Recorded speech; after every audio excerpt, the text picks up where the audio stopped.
어쨌든 이렇게 주식시장이 요동치고 있는 가운데 투자자들의 시선은 여전히 반도체를 향해 있습니다. 여기에 발맞춰서 정부도 메가 프로젝트, 아주 큰 프로젝트를 발표를 했는데요. 바로 호남권 반도체 클러스터 조성 사업입니다. 요즘 가장 뜨거운 주제예요. 맞습니다. 워낙 이 규모가 큰 프로젝트다 보니까 과연 이번 프로젝트가 어떤 파급 효과를 가져올지, 그리고 이 성공적인 안착을 위해서는 풀어야 할 과제가 뭔지 의견이 분분한데 지금부터 하나씩 짚어보도록 할까요? 네, 좋습니다. 이번 발표에서 가장 시선을 끄는 예산, 투자 규모부터 살펴볼게요. 800조 원. 우리나라 올해 한 해 총 예산이 782조라고 해요. 근데 800조 원이라는 건 그걸 뛰어넘는 금액이잖아요. 대체 어떤 시설들이 들어서길래 이렇게 많은 예산이 필요한 건가요? 네, 이 반도체 공정은 웨이퍼에 회로를 새기는 전 공정과 이 만들어진 칩을 검사하고 또 포장하는 이렇게 패키징이라고 불리는 후 공정으로 나뉘는데요. 이 호남 클러스터가 처음 조성된다고 얘기 나왔을 때는 아마 후 공정이지 않을까라는 얘기가 이제 지배적이었습니다. 왜냐하면 전 공정의 경우에 너무나 전력 용수 부분에서 압도적인 투자가 필요하고 하기 때문에 아마 후 공정이겠지 했는데 모두의 예상을 깨고 이렇게 전 후 공정을 모두 아우르는 공정이 이제 돌아가는 반도체 팹 4기가 들어설 예정입니다. 이 삼성전자와 SK하이닉스가 2기씩 4기를 건설하겠다고 밝혔고요. 총 400조씩 800조 투자가 부어질 걸로 예상이 되고 있습니다. 800조. 사실 좀 감이 안 오는 숫자긴 하죠. 저희가 뭐 쉽게 접할 수 있는 숫자는 아니니까. 네, 너무 커서 저는 조금 의구심이 좀 남아요. 근데 이 반도체 클러스터라는 게 이 칩을 만드는 공장, 팹만 있어서 되는 게 아니라 수천 가지 소재 부품 장비 회사들이 따라 붙어서 이런 산업 생태계를 꾸려야 하는 문제가 네, 있습니다. 맞죠. 예. 그래서 정부는 이 모든 것들이 따라 붙을 수 있도록 우리가 전폭적으로 밀어주겠다라고 약속을 한 상황이고요. 고급 인력이 필요한 산업인 만큼 반도체 산업 핵심인 인력을 위해서 호남 지역에 서울대 수준의 거점 국립대를 육성해서 이 반도체 산업에 투입할 수 있는 인재 10만 명을 양성하겠다 이런 약속도 내놨고요. 뿐만 아니라 반도체 산업에 꼭 필요한 막대한 용량의 용수, 전력을 이제 끌어다 쓸 수 있는 산업 인프라를 갖추어 주겠다. 그거 정말 빨리 우리가 해주겠다라고 이제 공언을 한 상태입니다. 하루에 한 65만 톤 정도의 용수가 필요한 곳이 바로 반도체 팹인데요. 이 용수를 어디서 끌어오느냐라고 했을 때 그 호남 기반을 하고 있는 영산강 유역에 있는데 이 영산강 유역은 평소에는 용수가 훌륭하지만 갈수기에 가뭄이 이르렀을 때는 또 물 부족이 심각한 곳으로 조사가 돼 있습니다. 네. 그래서 이 문제를 어떻게 풀 거냐를 두고 정부가 이 호남 지역의 댐들을 다 끌어와서 우리가 해결할 수 있다. 이른바 하나의 반도체 도시를 네. 꾸려보겠다라는 포부를 밝힌 겁니다. 네, 엄청난 규모의 프로젝트라고 할 수 있어 보이는데 이 말씀하신 것처럼 이 규모가 뭐 800조 원입니다. 예산이 800조 원이면 좀 전에 얘기했듯이 우리나라 1년 예산인데 뭐 기업들이 아무리 실적이 좋다고 해도 이거를 곧바로 투입할 수는 없는 거잖아요. 이 돈은 어떻게 투입이 되는 거죠, 평론가님? 네, 이 돈이 이제 한 번에 기업만 부담해서 투입된다 그런 건 아니고요. 사실 이제 정부와 기업이 어느 정도는 역할 분담을 하면서 순차적으로 10년에 걸쳐서 투입될 예정인데요. 정부는 예를 들어서 거기에 중요한 인프라 시설에 일단 투자를 하게 됩니다. 도로를 깔고요, 전력망을 다시 만들고요, 용수 문제를 해결하고요. 이런 어떤 인프라 관련해서 정부가 이제 집중적으로 투자를 하고요. 정부는 이 투자를 위해서 이제 반도체 초과 세수를 통해 마련된 기금을 통해서 아마 자금을 만들어서 투입할 것 같고요. 그래서 정부가 어느 정도 중요한 기반을 다 깔아놓고 나면 그 위에 이제 기업들은 딱 공장만 지으면 되는 그런 방식으로 이제 투자가 나눠질 것 같고요. 기업 입장에서도 한 번에 돈이 들어가는 게 아니라 하더라도 부담스러운 측면이 있거든요. 정부가 이 부분에 대해서도 금리 우대라든지 초저리 상품을 통한 우회 지원 같은 걸 통해서 기업들이 부담 없이 투자할 수 있도록 약간 공공의 역할을 조금 보완할 걸로 보입니다. 장기적으로 분할해서 투입을 하겠다는 계획이군요. 이 클러스터 입지를 놓고도 좀 말들이 많잖아요. 그러니까 일단 수도권에 공장을 짓긴 어렵겠죠. 규모가 워낙 크니까. 근데 많은 후보지 중에서 광주 군공항부지로 선정된 이유가 있을까요? 네, 이 호남권 클러스터 투자 계획이 나온 첫날에 이재용 삼성전자 회장이 광주를 콕 집어 얘기하면서 광주에서도 어디냐를 두고 막 7군데 후보지가 막 나오면서 일대가 들썩였습니다. 결국 지난 월요일에 청와대에서 있었던 민관합동점검회의에서 광주 군공항 부지로 확정이 됐는데요. 군공항이다 보니까 이 250만 평 땅이 다 국방부 소유이고 그렇다 보니까 민간에서 이 땅을 사들이고 보상해주는 그 지난한 절차를 확 줄일 수 있다는 장점이 있겠고요. 또 광주 도심이나 KTX역에서 멀지 않아서 이런 인재들이 오기에 또 정주 여건이 어느 정도 마련될 수 있다라는 점, 또 주변 국립대 등 인력 양성 기반을 갖추고 또 호남 지역에서는 재생에너지 인프라가 훌륭하다라는 점도 또 뒷받침되는 점이다라고 평가를 받고 있습니다. 최근 애플이나 엔비디아 같은 우리 글로벌 빅테크 고객사들이 계속해서 이 아리백 인증을 충족할 것을 요구하고 있거든요. 이 리유저블 에너지, 그러니까 재생에너지를 100%를 써서 돌린 공장에서 나온 칩만 우리가 구매하겠다라는 그런 캠페인 같은 건데 이게 뭐 국제 규범도 아니고 법도 아니지만 사실상 이런 강력한 고객사들이 요구를 하고 나서면 이 가격 협상이라든지 계약에서 또 불리한 고지에 처해질 수 있기 때문에 예. 따를 수밖에 없는 그런 구속력이 작용을 하고 있는 거고요. 실제 다른 업계에서는 이걸 지키지 않아서 일부 계약이 무산된 사례까지 있기 때문에 그것을 좀 지키려고 노력을 하고 있습니다. 이 삼전닉스의 경우에는 전환율 수준이 아주 낮은 수준이어서 지금 한 2040에서 50년까지 아리백을 채워보겠다라는 계획인데 사실 반도체 업계에서 아리백을 이제 성취한다는 것은 굉장히 어려운 것이어서 화석 발전이라든지 원자력 발전을 해놓고 그것을 돈을 주고 녹색 에너지를 쓴 것으로 치는 그런 제도도 활용을 하고 있고요. 네.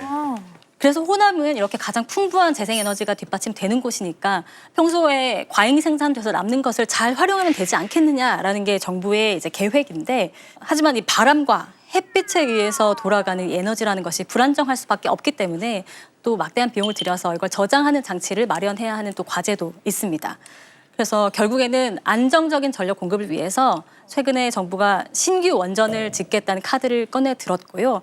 기존에 이 전남에 깔려 있는 한빛 원전 부지에 2기의 원전을 더 지을 부지가 있다. 그리고 울산 울주에 있는 부지에 또 2기의 원전을 더 세울 수 있다라는 것을 또 기후에너지 장관이 보고받았다라고 국민에게 알린 상황입니다. 그래서 정부가 거의 혁신에 가까운 행정 인허가와 여러 전폭적인 지지를 해야 할 것으로 보입니다. 아직 남은 숙제들이 좀 중대한 숙제들이 많이 남아있네요. 근데 이미 저희 장르가모니에서도 한번 다녀왔거든요. 용인에도 반도체 클러스터 조성 사업이 한창 진행이 되고 있잖아요. 기존에 진행 중이던 용인 반도체 클러스터 사업은 어떻게 되는 건가요? 사실 SK하이닉스가 이곳에서 삽을 뜨기까지 한 6년이 걸렸다고 하잖아요. 정말 엄청난 지난한 절차를 밟아서 이제야 시작을 하는데 호남의 클러스터가 들어서면 뭐 이도저도 안 되는 거 아니냐라는 당연히 우려가 따라 붙고 있습니다만 국가가 정말 전폭적으로 지원해주겠다. 우리가 정말 인허가랑 뭐 규제랑 다 해결해줄게 이러면서 빨리 속도전으로 이 용인 클러스터에 이제 계획된 것들을 빨리 풀어 나가는 것부터 이제 착수가 될 것 같고요. 그래서 뭐 삼성은 그렇다면 우리가 한 7년 정도 공기를 앞당겨 볼게요. 그리고 SK하이닉스도 12년 정도 앞당겨 보겠다 이렇게 얘기를 한 상태입니다. 그러니까 정부가 이러이러한 조건들을 좀 지원해주는 대신 기업 측에서도 우리도 빨리 속도를 내보겠다 네. 이렇게 호응을 하고 있는 거네요. 그렇습니다. 평론가님, 그럼 일단 이 반도체 산업이라는 게 전형적인 뭐 수요와 공급에 따른 뭐 사이클 산업이라고 부르잖아요. 그런 측면에서 이 반도체 산업이 언제까지 호황일까라고 뭐 예상할 수도 없는 상황에서 미래를 좀 살짝 너무 장밋빛으로만 예상한 좀 살짝 서두른 것 아니냐 이런 좀 우려하는 시각도 있는 것 같더라고요. 지금 삼성전자가 이번 분기 영업이익을 110조를 만들어냈습니다. 어마어마하죠. 예, 그 배경이 뭐냐? 주요한 메모리 가격이 엄청나게 뛰었기 때문이에요. 자, 그런데 이렇게 높은 가격이 언제까지 유지될 수 있을까가 퀘스천입니다. 네. 왜냐하면 수요자 입장에서도 그 높은 가격이 결국에는 자기네들 제품이라든지 데이터 센터라든지 이쪽으로 가격이 전이가 되거든요. 나중에는 그게 소비자라든지 이쪽까지도 계속 전이가 될 거 아닙니까? 그래서 이 높은 가격이 계속 유지될 수 없다라는 게 지배적인 의견이에요. 그럼 어떻게 해야 되느냐? 가격을 통한 현재의 반도체 호황은 어느 시점 되면은 멈출 수밖에 없다. 그럼 그 다음은 어떻게 해야 되느냐? 양적으로 생산을 늘려서 그 충분한 공급을 통해서 AI를 확산시키고 그 안에서 가격으로 올라갔던 마진 말고 이제는 더 많이 팔아서 영업이익을 내는 그런 시스템으로 전환이 돼야 되거든요. 그 전환을 빠르게 준비하지 않으면 수요가 거꾸로 줄어드는 공급이 딸려서 수요까지 줄어드는 반도체 공급 업체까지도 불황에 빠지는 이런 사이클로 갈 수가 있거든요. 그러니까 현재의 사이클이 유지되는 선에서 이 사이클이 죽지 않는 그 기간 안에 생산이 늘어나야 됩니다. 그렇기 때문에 불가피한 거네요. 맞습니다. 사실. 그래서 지금 선제적 투자를 통해서 양적 기반을 네. 늘려놓는 것이 우리나라 반도체 업체 입장에서 굉장히 중요한 관건입니다. 아니 그 듣고 나니까 이 클러스터 조성이 좀 성급하다기보다는 빨리 서둘러야 되는 이유도 또 납득이 되는데요. 그렇다면 이번 사업을 통해서 이제 글로벌 반도체 시장에서 우리가 갖게 될 확실한 강점 뭐가 될까요? 네, 일단 국가적으로 봤을 때 이 800조 원이라는 막대한 투자가 비수도권 지역에 투입이 된다는 점에서 국가 균형 발전 측면에서 큰 의미를 거둔다고 볼 수 있고요. 그런 조 단위의 생산 유발 효과가 비수도권에서 일어난다는 것에서 굉장히 의미가 있을 것이고요. 그래서 성공한다면 정말 이 정부의 역사적인 과업으로 남을 것이다라고 자부하는 이유가 거기에 있습니다. 대만에서도 한 1980년대쯤에 낙후됐던 그 농업 도시였던 신주 단지를 국가 산단으로 이제 개발을 하면서 그 당시에는 이게 될까 하는 이제 의심도 있었지만 온갖 혜택과 또 지원을 부어준 결과 글로벌 반도체 업계가 모여드는 반도체의 도시로 이제 거듭난 거거든요. 그래서 신주 단지 하나에서 거의 대만 GDP 10에서 15%에 달하는 매출이 나온다라는 평가가 있었을 만큼 크게 성공을 거뒀습니다. 그런 사례를 벤치마킹해서 하겠다는 것이고 또 무엇보다 아까 말씀하신 것처럼 극심한 공급 부족을 겪고 있는 이 HBM의 생산 능력을 끌어올릴 수 있는 기반이 마련됐다는 점에서 의미가 있을 겁니다. 정부는 이렇게 AI 초호황이 왔을 때 이 사이클에 제때 올라타야 한다. 그래서 이 골든타임을 놓치면 안 된다라면서 속도전을 강조를 하고 있는데 이 전 세계가 지금 뭐 HBM RE 중이잖아요. 이렇게 극심한 공급 부족을 겪고 있는 상황에서 공급망을 빼앗기지 않고 계속해서 기반을 확대해 나갈 수 있는 어떤 토대를 마련한다는 점에서 크게 의미가 있겠습니다. 우리 임 기자 얘기를 들어보니까 정말 기대가 되지 않아요? 네, 처음에는 우려가 더 컸는데 이거 또 다른 나라한테 주도권 뺏길 수 없다고 네. 생각하니까 그렇죠. 기대감으로 바뀌었습니다. 알겠습니다. 자, 이렇게 좀 큰 역대급 규모의 프로젝트가 발표가 되면 아무래도 가장 먼저 반응하는 곳 주식시장이겠죠. 아마 김양은 아나운서가 좀 관심이 있을 것 같은데 자, 실제로 우리 정부에서 이 발표를 한 직후에 좀 이런 발표가 호재로 작용한 주식이 있을까요, 평론가님? 네, 생각보다 많습니다. 오. 일단은 인프라도 건설되고 공장도 건설되고라고 하니까 건설 이 단어가 그걸 알았어야 되는데 그래서 사실은 이 발표 직후에 건설주들이 많이 올랐는데요. 네. 특히 이 광주, 전남 이쪽 호남 쪽에 기반을 둘 건설사들이 많이 올랐어요. 금호건설 같은 경우에는 3거래일 연속 상한가를 기록하기도 했고요. 네. 또 지역에 이 기반을 둔 남화토건, 남화산업, 동양파일 등 건설 관련한 주식들이 굉장히 많이 올랐거든요. 한편으로 또 그러면 나중에 산업단지가 완성이 되고 나면 사람들이 더 많아지겠지라고 하니까 그럼 소비가 좋아지겠네라고 해서 광주 신세계 주식도 올라갔고요.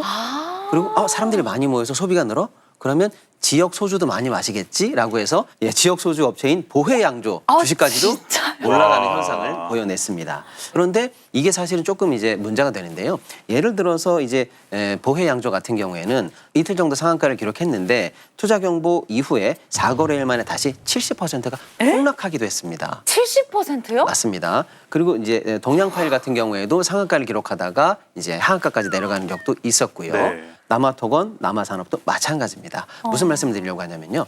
실제로 투자가 이루어지려면 아직 좀 많이 남았어요, 기간이.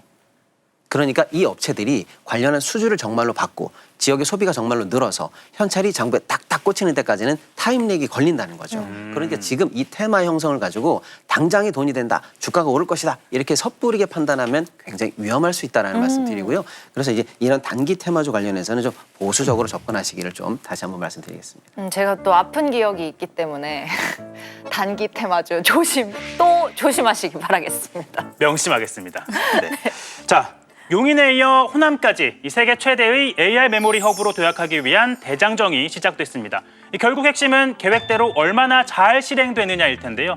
이 큰 프로젝트인 만큼 차근차근 잘 준비해서 우리 기업들이 글로벌 시장에서 더 앞서 나가길 기대해 보겠습니다. 네, 저희 장르가머니에서도 굵직한 진행 상황과 또 주변 업황 소식 계속해서 전해드릴 테니까요. 투자하실 때도 참고해 주시면 좋을 것 같습니다.